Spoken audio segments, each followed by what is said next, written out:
Nahmaduhu wa nasta'inuhu wa nastaghfiruh wa na'udzu billahi min syururi anfusina min sayyiati a'malina man yahdihillahu fala mudhillalah wa man yudlil fala hadiyalah. Asyhadu an la ilaha illallah wahdahu la syarikalah wa asyhadu anna Muhammadan abduhu wa rasuluhu alladzi la nabiyya wa la rasula ba'dah. Allahumma shalli wa sallim wa barik ala Muhammad wa ala alihi wa sahbihi wa man tabi'ahum bi ihsan, amma ba'd. Masuk tema baru, bab sholatil musafir, seputar sholat safar. Safar itu artinya perjalanan jauh, dan safar ini di zaman dulu ma'ruf ya, diketahui. Kenapa diketahui? Karena memang jarak antar perkampungan cukup jauh. Kemudian kendaraannya juga baru sebatas unta, kuda. Jadi ketika menempuh perjalanan jauh, ya itu termasuk pada safar. Yang fikih ini hari ini menjadi sedikit problem, karena yang dulu masuk kategori jauh sekarang mah dekat. Bandung Jakarta cuma 40 menit. Dulu Bandung Jakarta 1 minggu. Makkah Madinah itu dulu Nabi haji wada itu 12 hari.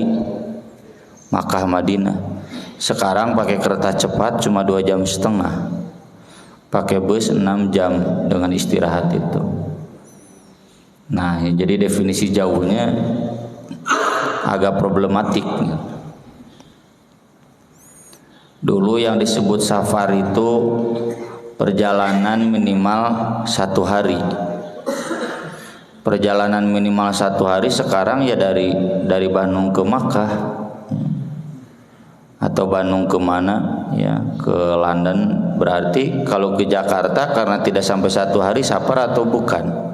Nah ini jadi problematika fikih ini sesuatu yang lumrah saja di dalam khazanah fikih, dan otomatis akan menimbulkan adanya beragam ijtihad. Kita yang sebagai umat yang hanya sebagai user ya, bukan programmer ya, sebagai pengguna produk fikih, jangan berkurang keyakinan sedikit pun pada syariat Islam sampai kemudian menyimpulkan ini gimana syariat Islam teh teu puguh cenah gitu.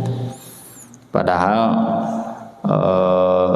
justru di sini hikmahnya agar kita umat Islam tidak mandek ya dalam berpikir, dalam menganalisa, dalam meneliti, selalu terus untuk bisa melakukan kajian-kajian keilmuan. Nanti kita bahas di hadis-hadis ini meski agak cekclok ya. Yang pertama, hadis menyebutkan jarak safar itu Nabi pernah sholat qashar setelah menempuh perjalanan 3 mil. 3 mil itu kurang lebih 4,5 kilo. 4,5 kilo mah Bandung Cimareme aya Pak Haji. Bandung Cimahi. Jika Cimahi teh safar. Tapi hadisnya bukan berarti setiap Nabi melakukan perjalanan 3 mil safar. Kalau berangkat safar sudah 3 mil pun itu sudah masuk kategori safar. Jadi hadisnya itu Nabi berangkat dari Madinah ke Makkah, sesudah menempuh 3 mil pun itu sudah dikategorikan safar. Contoh misalkan saya mau ke Jakarta, istirahat ke toilet di kilometer 125 pas adzan duhur, sudah boleh safar di sana, boleh meskipun dekat jaraknya.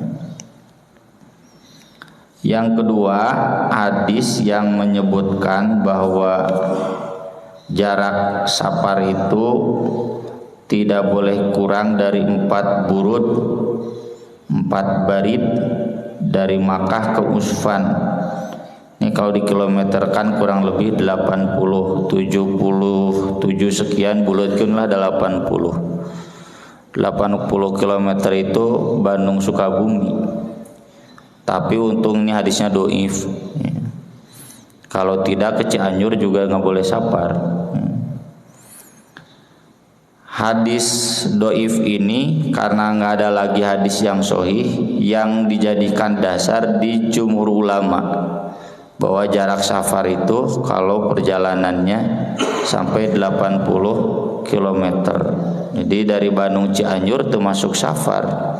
Bandung Garut, Mentarogong Garut nama termasuk safar. Tam ka Cihurib, ka Cikajang masuk kategori safar, sudah masuk 80 km. Jadi jumhur ulama karena nggak ada lagi hadis sahih, hadis dhaif pun dipakai. Saya pribadi ikut ijtihad Ibnu Hajar Al Asqalani yang nulis Bulughul Maram ini. Di dalam Fathul Bari beliau menjelaskan karena hadis yang menjelaskan masafah safar. Masafah itu batas jarak. Safar tidak ada yang sahih. Kembali kepada urfi, ma'ruf. Ma'rufnya safar itu apa? Ma'rufnya safar itu kata Ibnu Hajar kalau seseorang keluar dari baladnya, negerinya. Dan yang disebut balad dalam konteks hari ini adalah kota. Eta wa dalina la uqsimu bihadzal balad wa hadzal baladil amin. Apa balad di sana? Makkah. Bukan negara. Jadi konteksnya adalah kota. Ketika kita menempuh satu perjalanan yang sudah keluar dari kota, dari daerah kita, maka itu termasuk kategori safar. Meski tentu kalau seseorang pakai fikih jauh, dan jauh ini dikembalikan ke ijtihad. Nya orang kota Bandung babaring ngukur kota teh ari Kabupaten Bandung, ya. Bandung Barat teh tungtung ka tungtung, ya. Lega banget. Kabupaten Bandung teh soreang ka Cimenyan, Kabupaten Bandung gene, ya. Mentas kota Bandung, ya. Jadi tetap kembali lagi kalau masuk kategori jauh dan jauh menurut kita berhak tuh berijtihad. Contoh dulu beberapa murid almarhum Ustaz Sudikin itu di Logam, di Buah Batu. Logam itu kan perbatasan ya, kesananya Ciganitri, Bojong Soang. Itu banyak yang safar. Ada yang dari Cicaheum, ada yang dari Marga Asih, Curug, ya, Marga Asih Curug tenawan atuh. Mahmud lah, daerah Mahmud, dari kuburan Mahmud. Kenapa cete safar dah deket? Cenah udah lewat kota gitu. Atau ketika kami ada acara di Katapang, di Bandung ke Katapang, saya berjamaah, imamnya ustaz dari Bandung, safar kosor, aduh asa teu enak cete di Katapang kosor.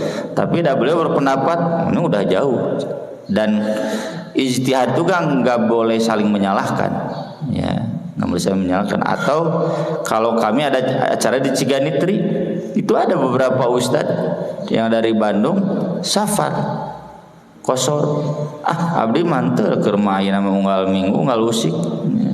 Ngajar di Ciganitri gitu.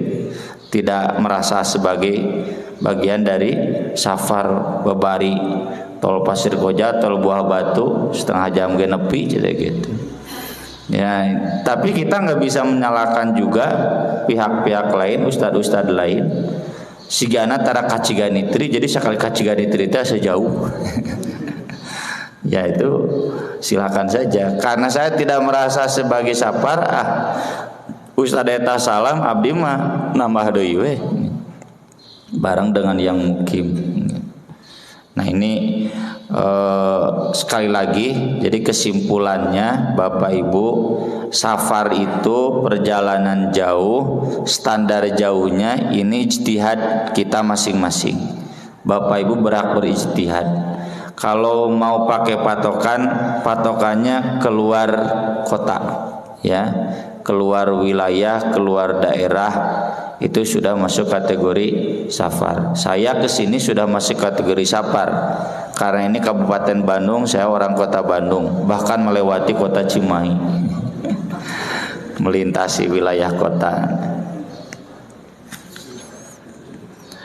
Hadis-hadis yang dibahas oleh Imam Ibnu Hajar dari Aisyah radhiyallahu anha qalat awalu ma furidatis shalah rakaataini. Pertama kali sholat diwajibkan itu 2 rakaat semuanya. Subuh, duhur, asar, maghrib, isya teh 2 rakaat, 2 rakaat. Enggak ada yang 3, enggak ada yang 4. Di awal Isra Mi'raj. Fa ukirat sholatus safar wa utimmat sholatul hadar. Lalu yang 2 itu ditetapkan untuk sholat safar,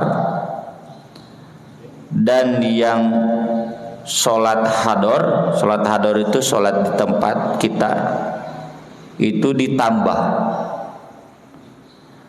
Dalam riwayat lain kata Aisyah, "Tsumma hajaro." Kemudian Nabi hijrah. Jadi mulai syariat sholat berubah itu sesudah Nabi hijrah. Selama di Makkah Nabi sholat 5 waktu teh 2 10 rakaat. Setelah hijrah fafuridot arba'an, baru ada syariat kewajiban jadi 4 rakaat.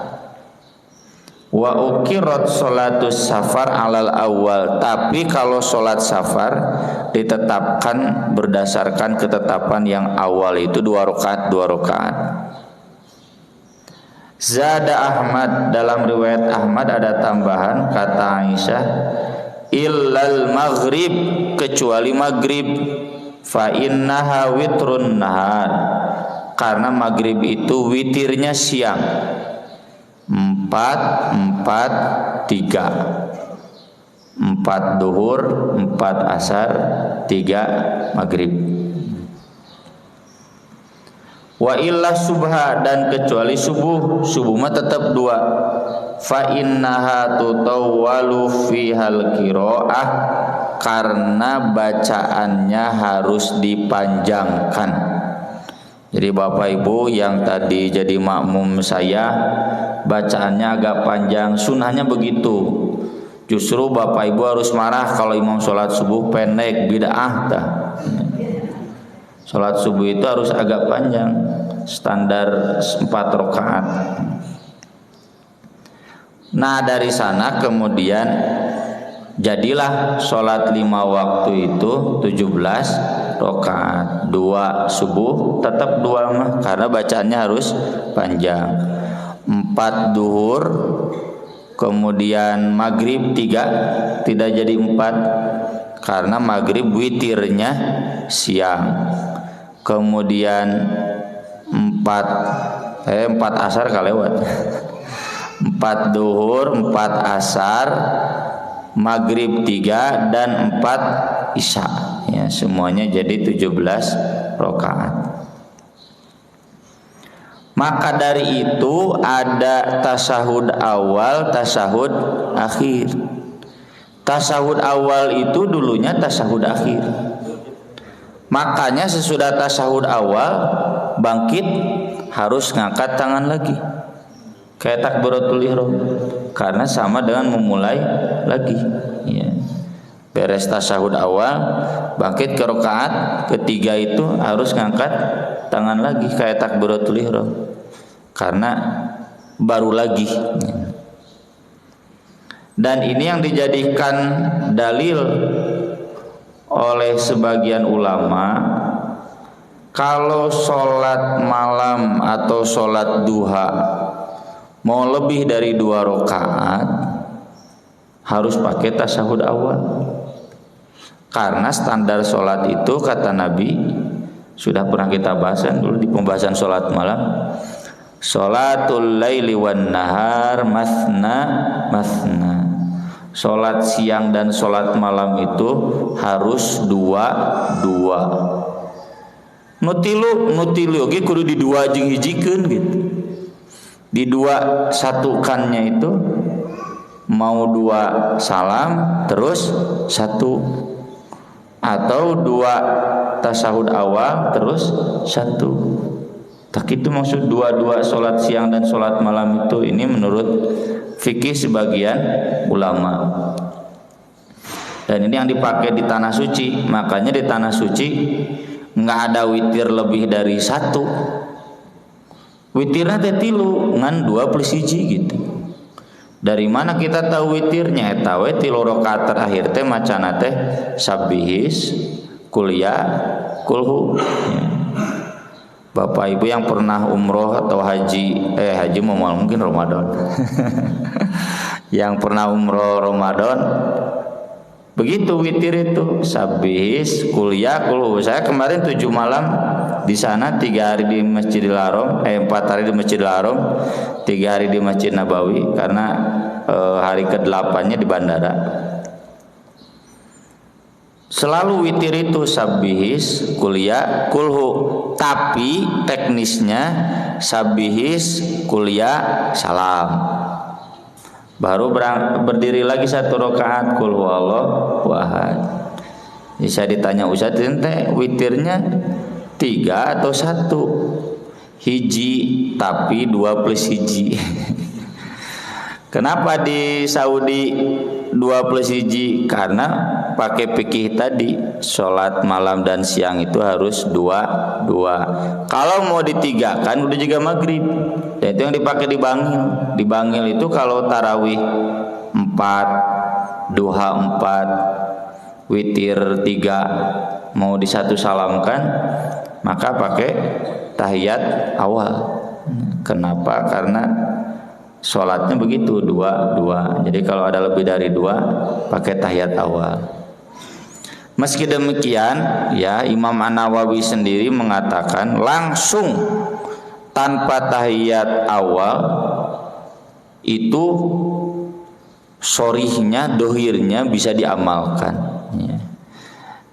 Saya pribadi kalau sholat duha mau 4 selalu 2 sih, 2-2. 4 mun poho rakaat K2 harusnya salam, jual berdiri lagi, kagoke diopatkeun gitu. Maka itu nggak perlu, atau bukan nggak perlu, saya nggak pakai tahiyat awal, nggak pakai tasyahud awal, langsung 4 rakaat, 6 rakaat, 8 rakaat tanpa tasyahud di tengah-tengahnya itu sah. Ya. 2 model fikih ini istilahnya jawazul amroin. Jawazul amroin teh boleh dua-duanya diamalkan. Wa Aisyah radhiyallahu anha anna Nabiyya sallallahu alaihi wasallam kana yaksuru fis safar wa utimmu wa yasumu wa yuftiru. Nabi Shallallahu Alaihi Wasallam qosor ketika safar, tapi wa utimmu itu memang di Bulughul Maram bagian wa yutimu, tapi ada penjelasan panjang. Kesimpulan nanti harusnya bukan wa yutimu tapi wa utimmu, saya tam. Nabi kalau safar qosor, tapi saya kalau ikut dengan Nabi safar saya tam. Tam itu berarti 4 rakaat. Wa yasumu wa yuftiru. Ketika safar itu Nabi kadang saum, kadang buka. Tapi kalau sholat ketika safar Nabi selalu qashar. Sementara saya selalu tidak qashar. Dijelaskan oleh Aisyah, innahu la yashukku alayya, karena tidak berat bagi saya. Ini menunjukkan fikih qashar dalam sholat itu lebih dianjurkan, lebih diprioritaskan, karena Nabi SAW ketika safar selalu qashar. Tapi bukan satu kewajiban. Buktinya Aisyah selalu tam, Nabi tidak pernah menyalahkan. Apalagi alasan Aisyah, dah tidak repot bagi saya. Kalau sedang repot saya qashar, kalau sedang tidak repot saya tam. Ini jadi dalil bahwa sholat ketika safar itu boleh qashar, boleh tam. Kalau ditanya mana yang lebih baik, kalau dasarnya perbuatan Nabi tentu lebih baik qashar. Kalau dasarnya antara repot dan tidak repot, berarti sama. Kalau sedang repot qashar, kalau tidak repot boleh qashar, boleh tidak. Buktinya Nabi tidak pernah menyalahkan Aisyah. Yang semadhab dengan Aisyah adalah sahabat Utsman bin Affan. Dan itu jelas diketahui ketika Utsman bin Affan sholat di Mina. Padahal Rasul SAW sama tinggal di Madinah, sholat di Mina qashar.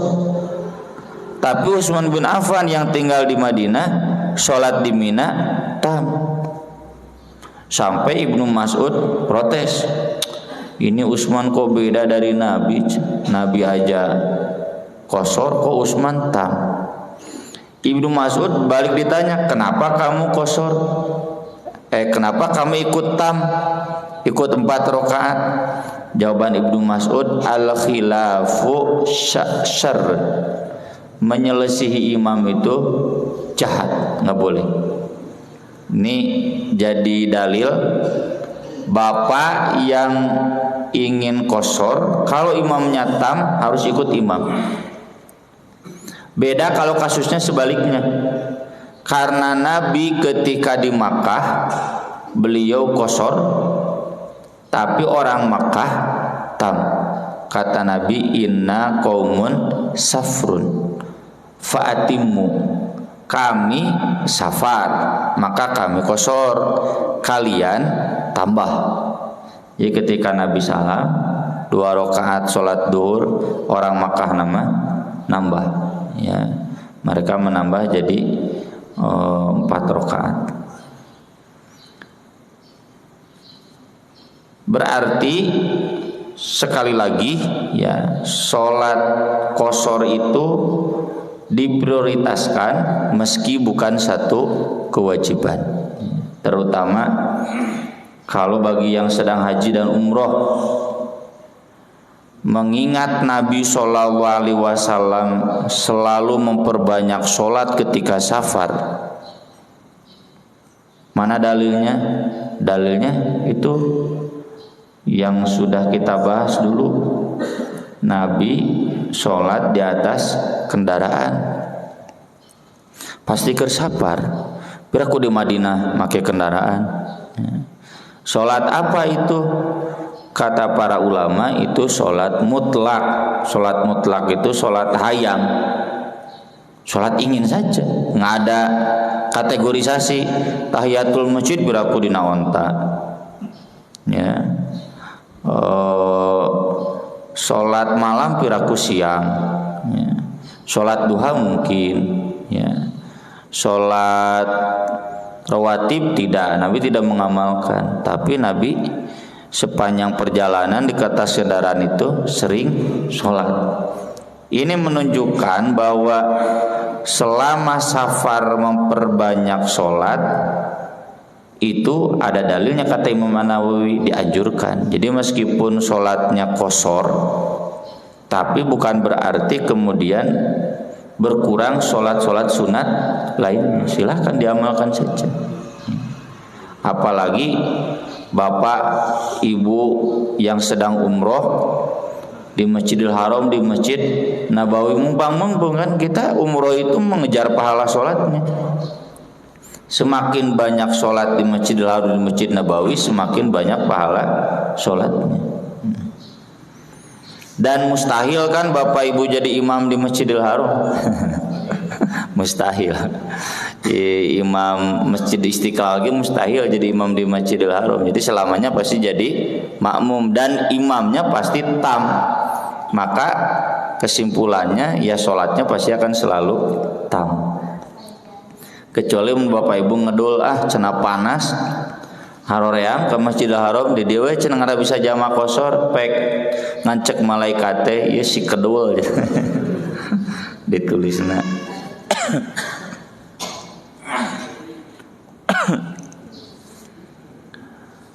Hadis berikutnya dari Ibnu Umar radhiyallahu anhuma qala Rasulullah sallallahu alaihi wasallam, Inna Allah ta'ala yuhibbu an tu'ta rukhasuhu kama yakrahu an tu'ta maksiyatuhu. Allah mencintai dipenuhi rukhsahnya sebagaimana beliau membenci diamalkan maksiatnya. Kalau dalam riwayat lain kama yuhibbu an tu'ta azaimuhu, sebagaimana dia cinta diamalkan yang azimahnya. Azimah itu kalau sholat duhur 4 rakaat azimah, sholat duhur 2 rakaat qashar rukhsah. Azimah itu kebalikan dari rukhsah. Ini yang dijadikan dalil oleh para ulama yang mengutamakan qashar. Meski tadi tidak sampai haram kalau tidak qashar, cuma dianjurkan qashar itu diambil. Saya pribadi juga demikian. Kalau saya jadi imam di Staipi Garut dulu, udah pada tahu mahasiswa itu, saya pasti 2 rakaat. Nanti makmum nambah lagi. Tapi kalau saya diminta imam di rest area, ya, atau di satu tempat sapar, yang tempat sapar itu bukan ahli pengajian saya, ngan meureun ningali make baju takwa, make di kopiah dititah jadi imam gitu. Saya kadang tam saja, karena kalau saya qashar sok riweuh teh nu tara ahli ngaji mah. Dan itu sah, ya, tidak kemudian menjadi tidak sah. Saya mohon maaf, cukup sekian dulu. Ini ada kendala suara. Barangkali ada yang mau ditanyakan, saya persilakan. Mangga.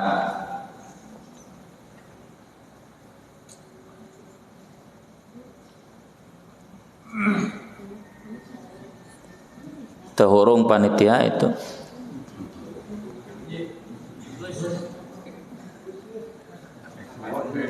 Tarik bu, mencetna bu.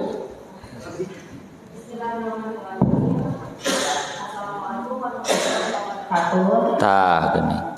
Waalaikumsalam warahmatullahi wabarakatuh. Semoga Ustaz selalu senantiasa dalam keadaan sehat walafiat. Amin. Iya. Pak Ustaz, saya bertanya nih, curhat ya Pak Ustaz. Ini kalau misalkan ada acara pernikahan di sore harinya Pak Ustaz ya, biasanya kan itu jam 2 udah mulai stay. Bagaimana caranya ya Pak Ustaz hukumnya gitu? untuk mengatasi kita melaksanakan sholat duhur ke asar, sedangkan asar kan tidak bisa diapa-apain. Terus kalau misalkan kita kan maghrib pasti tertutup juga dengan acara, terus si asarnya ditarik ke isya. Maghrib, maghrib bu. Ya maghrib ditarik ke isya. Sedangkan asar ditarik ke duhur. Nah, bagaimana itu cara mengatasinya? Terima kasih Ustaz. Jazakallahu khairan. Assalamualaikum warahmatullahi wabarakatuh.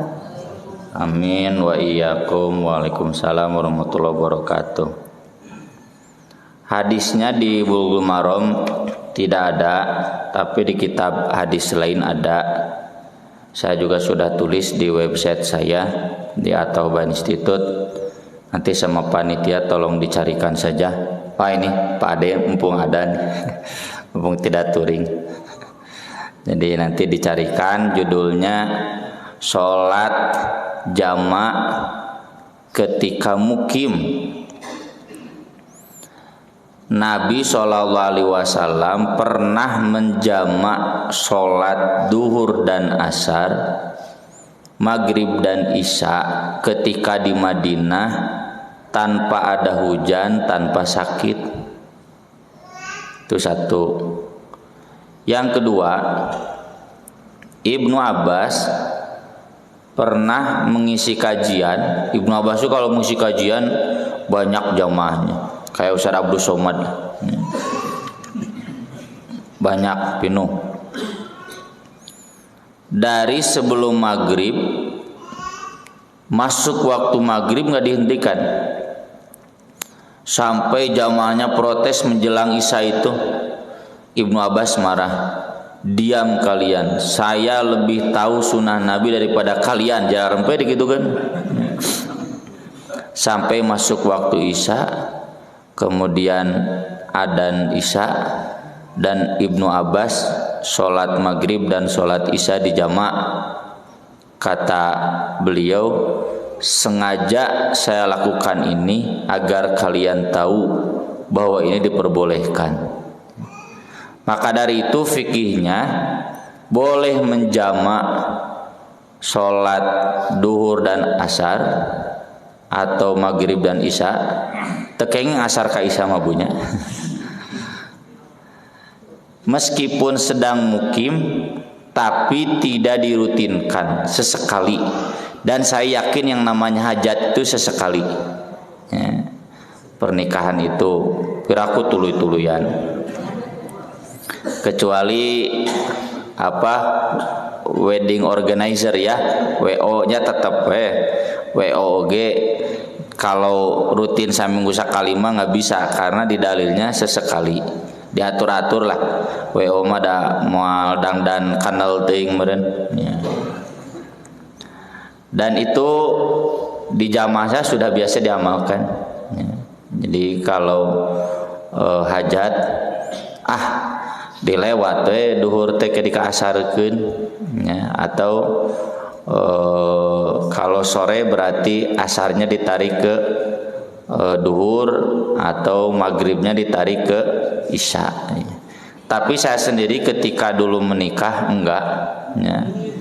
Da tegenah ngadengi adan, ya, cicing. Saya sholat saja, meskipun harus bebersih dulu make up, termasuk istri saya. Cenah keneh baheula cenah ieu kumaha bersihan we heula kayak make up bae teh di make up oge di jamaah menang lah mending salat we. Kenapa? Karena saya pernikahannya digigirin masjid. Asa teu payus, ya. Kita nikah pesta pernikahan di pesantren di pinggir masjid aya adan ngong teu salat asa teu payus. Meskipun boleh. Begitu Bu Haji ya. Dalilnya sahih Bukhari, sahih Muslim. Ada lagi? Enggak. Assalamualaikum Pak Ustaz.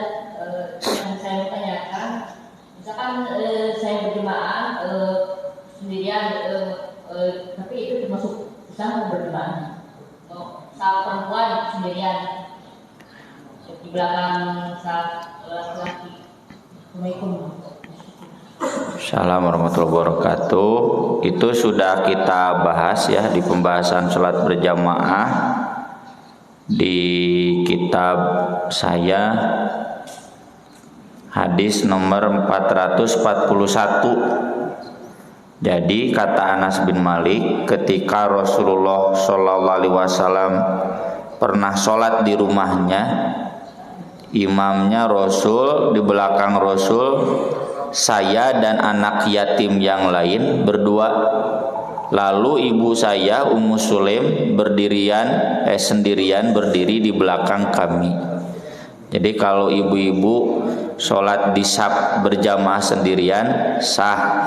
Kalau bapak-bapak tidak sah. Bapak-bapak kalau sendirian harus berdampingan dengan imam. Makmum sebelah kanan, imam sebelah kiri. Perdampingannya mau sejajar, mau mundur sedikit, yang jelas berdampingan. Kalau sendiriannya di saf kedua, harus menarik dari saf ke satu ke belakang seorang, atau yang dari sendirian di saf kedua ini masuk ke saf pertama, geser-geser dikit, insya Allah cukup. Begitu. Kalau ibu-ibu sah sholat sendirian di belakang saf di berjamaah sah. Tapi alhamdulillah di sini banyak ya, dan harus diperbanyak lagi. Bukan subuh saja, duhur, asar, maghrib, isya ya, dianjurkan ibu-ibu yang ada waktu, meski tidak wajib. Kalau ibu, kalau bapak-bapak wajib. Kalau ibu-ibu tidak wajib, tapi tetap dianjurkan untuk sholat berjamaah 27 kali lipat. Dan itu sholat berjamaah di masjid, bukan sholat berjamaah di rumah. Yang lain, mangga. Kalau kita pulang dari masakan, pulang dari masakan ke masakan, kita sholat jamaah yang masih di rumah apa boleh? Pulang dari tempat safar ke rumah boleh sholat di jamaah? Jawabannya boleh. Tadi dalilnya. Tapi tidak boleh qashar. Saya tambahkan ya, yang Ibu Haji tadi di belakang yang nanya pas pernikahan, pesta pernikahan, boleh di jamaah itu Bu Haji, nggak boleh qashar. Ya, saya tambahkan. Terima kasih Pak Haji.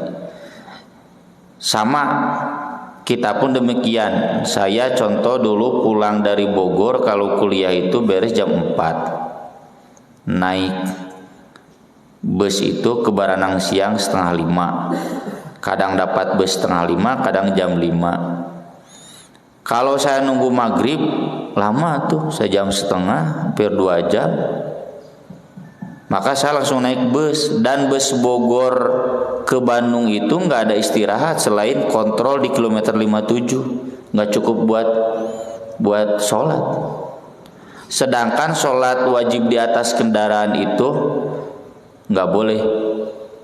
Maka saya selalu sholat isya itu kalau tidak di pom bensin Pasir Koja, di rumah, tapi tidak qashar di jamaah. Paling cepat datang ke Pasir Koja itu jam 8, seringnya jam 9, mun macet jam 10. Kecuali kalau kita prediksi, wah iya dari jam 11 tereh beak waktu sholat isya, saya sholat di atas bus ya.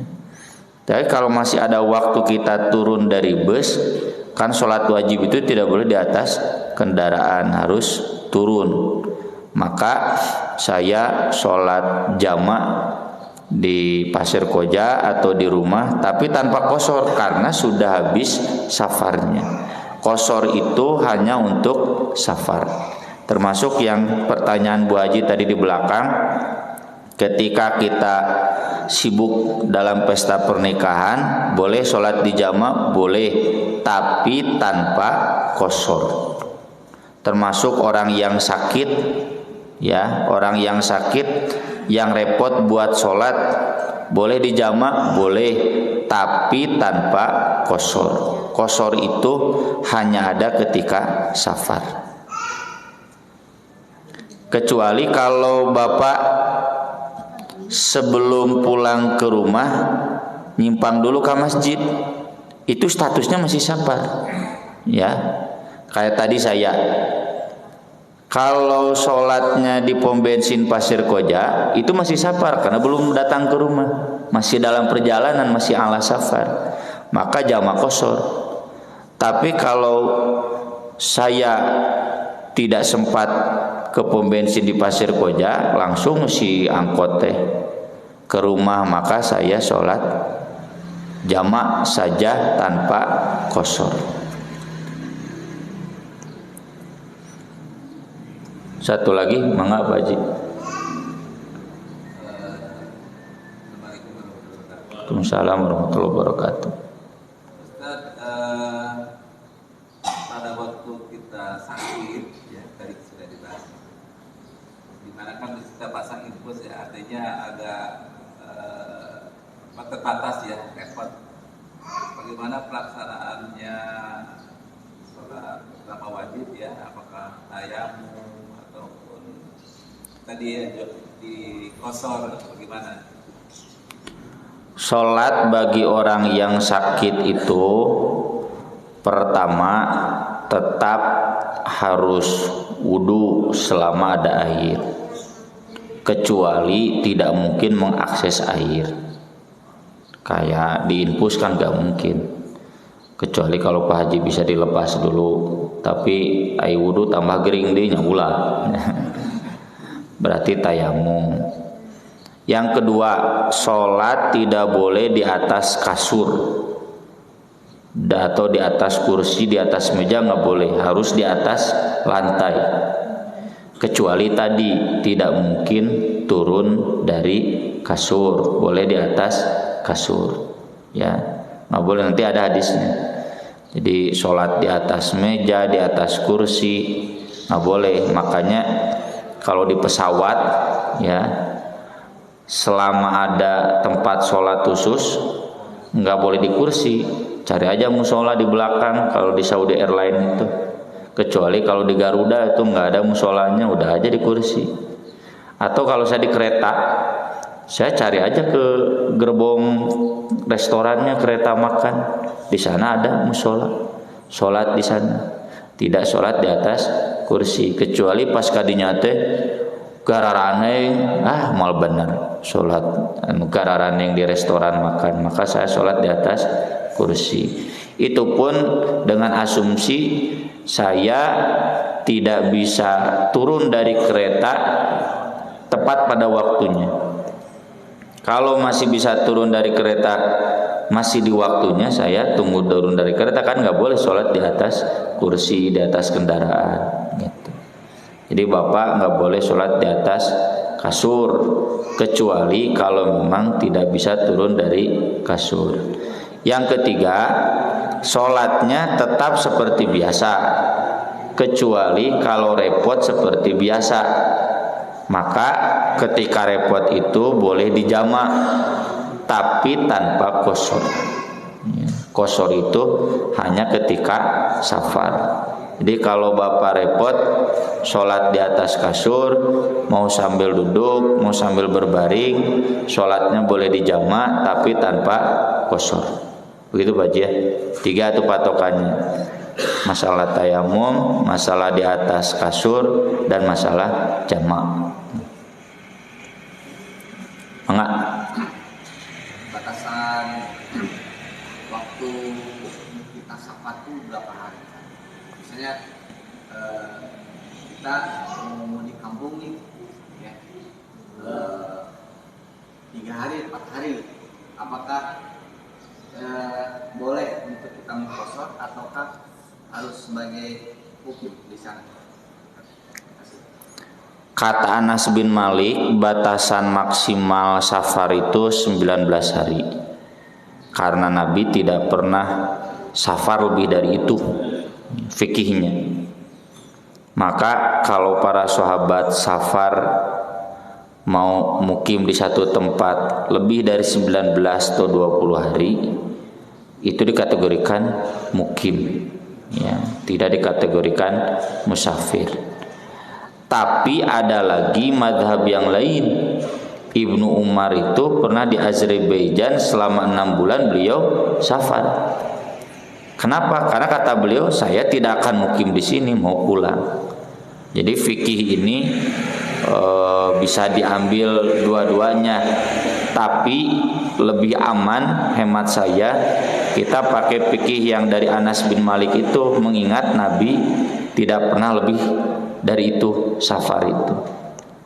Contoh, untuk kasus santri yang nginep di pesantren, saya sering bilang kamu sudah bukan safar lagi. Nah, udah leuwih 3 bulan tuh, setahun 3 tahun gitu. Jadi ketika di pesantren udah statusnya sudah mukim.